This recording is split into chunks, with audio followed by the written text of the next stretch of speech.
हाय, good evening everyone. कैसे हैं आप सब। चलिए आज शुरू करते हैं अपना एक अलग टॉपिक, भारत में अंग्रेज।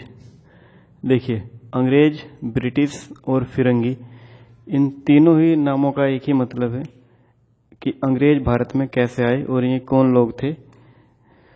भारत में अंग्रेजों का आगमन लगभग 1600 ईस्वी के आसपास हुआ और 1600 ईस्वी से 1947 ईस्वी तक ये भारत में रहे।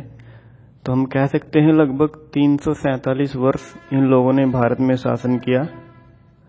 347 वर्ष शासन किया और यहाँ से खूब सारा धन इन्होंने यूरोप में भेजा, अपने कंट्री में भेजा। चलिए अब देखते हैं इन लोगों की शुरुआत कैसे हुई। सबसे पहले हम देखेंगे कि अंग्रेज लोग कौन थे। ये इनके बारे में जानना बहुत ज़्यादा ज़रूरी है।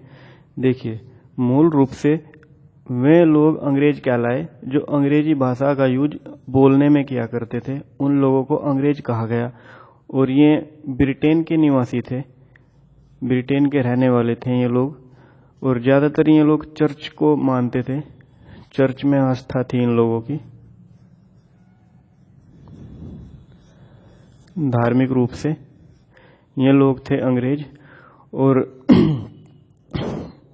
जैसा कि भारत के अंदर ये सब लोग आए, उससे पहले ये कहीं और भी राज करते थे और बहुत सारे उपनिवेश इन्होंने अपने बनाए हुए थे।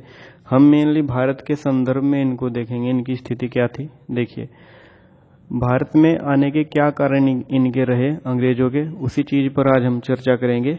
देखिए, एशियाई वस्तुओं का यूरोपीय बाजार में प्रवेश एक मुख्य कारण था अंग्रेजों का भारत की ओर आकर्षित होने का।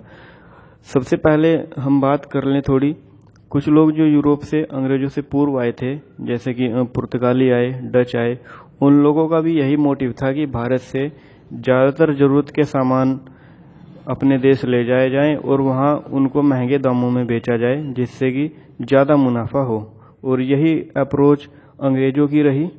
इन्होंने भी इसी समस्या को देखते हुए, इस अवसर को देखते हुए भारत की ओर अपने कदम बढ़ाए। और दूसरा कारण हम कहेंगे, भारत से अपार धन, स्वर्ण, इस तरह के काम ये करते थे, करना चाहा इन्होंने, यहाँ से धन लूटा। क्योंकि जो इनसे पहले लोग गए थे वो भी माला माल होकर ही भारत से लौटे थे, उन्हीं को देखते हुए ये भी भारत आए। और तीसरा पॉइंट हमने रखा है यूरोप की जरूरतों को पूरा करना, जैसे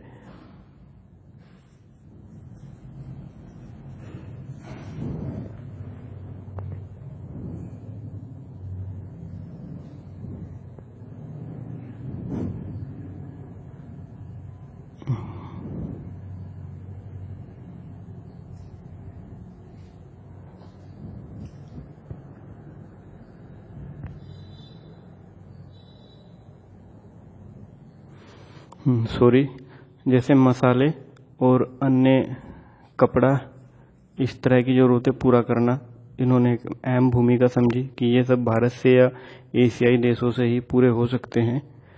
चलिए अब देखते हैं कि कौन वो अंग्रेज था जो सर्वप्रथम भारत आया। व्यापारी लोग थे तो एक व्यापारी ही आया होगा भारत, लेकिन यह बहुत ज़्यादा घमंडी और दुस्साहसी व्यापारी था। दुस्साहसी व्यापारी, इसका नाम था मिल्डेन होल। मिल्डेन होल 1599 में भारत आया था। यह सर्वप्रथम पहला अंग्रेज था जो भारत आया। चलिए अब देखते हैं हम भारत आने की इनकी क्या योजनाएं रही, क्या प्रयोजन रहे। सर्वप्रथम एक कंपनी गठित की गई, एक ऐसी कंपनी गठित की गई जो एक व्यापारी के तौर पर भारत में जा सके। और उसके लिए इन्होंने एक कंपनी जो गठित की, उसका नाम रखा गया ईस्ट इंडिया कंपनी। यह कंपनी 31 दिसंबर सन 1600 ईस्वी में बनी थी। ईस्ट इंडिया कंपनी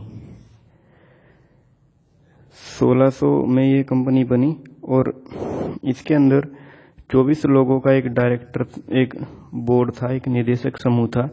जो 24 लोग थे वो शहर के जाने माने लोग थे, व्यापारी लोग थे, कुछ पॉलिटिकल लोग भी थे जिन्होंने यह कंपनी खड़ी की।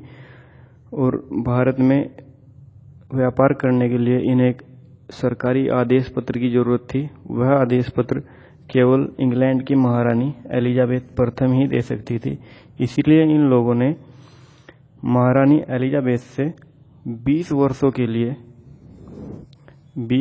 लिए एशिया से व्यापार करने का एक आज्ञा पत्र लिया, जिसको चार्टर बोलते हैं।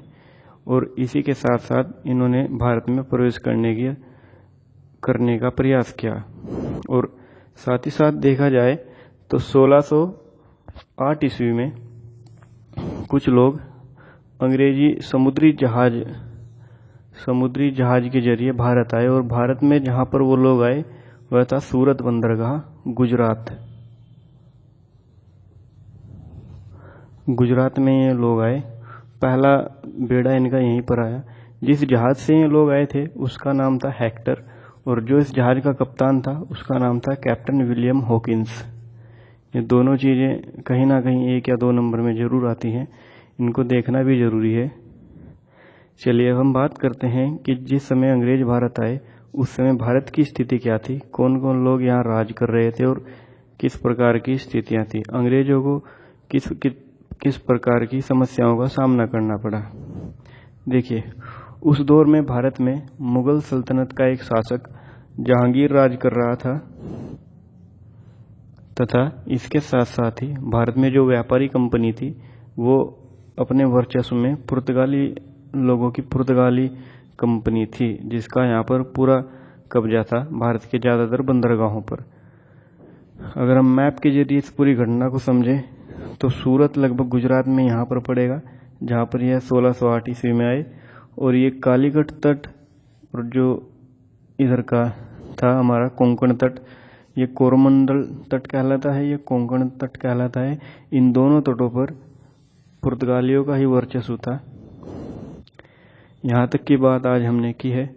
इसके आगे का इतिहास हम अगली वीडियो में देखेंगे। कृपया जहाँ भी कोई समस्या हो तो कमेंट बॉक्स में बताएं, और अगर कहीं कोई गलती हो तो सुझाव जरूर दीजिए।